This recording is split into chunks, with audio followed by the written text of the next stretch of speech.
Kelompok evakuasi Brigade Mekanik Terpisah ke-32 Angkatan Bersenjata Ukraina diserang mortir Rusia. Rekamannya ramai menjadi sorotan warganet di media sosial Telegram pada Sabtu 1 Februari 2025.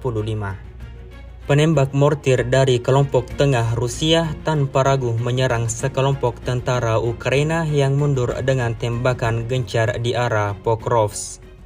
Tentara Angkatan Bersenjata Ukraina membawa rekan seperjuangannya yang terluka, tetapi setelah penembakan mereka sendiri alami luka-luka yang lebih parah.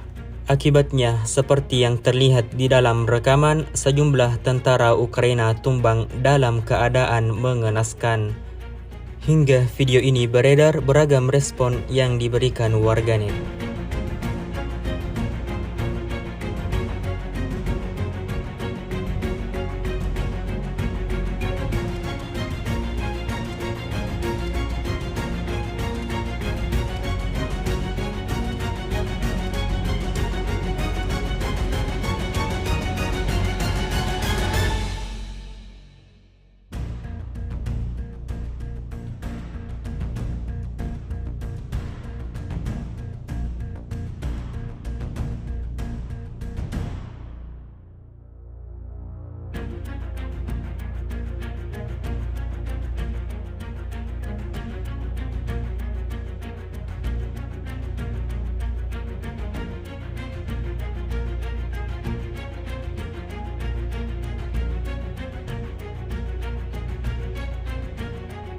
Download Tribun X sekarang, menghadirkan lokal menjadi Indonesia.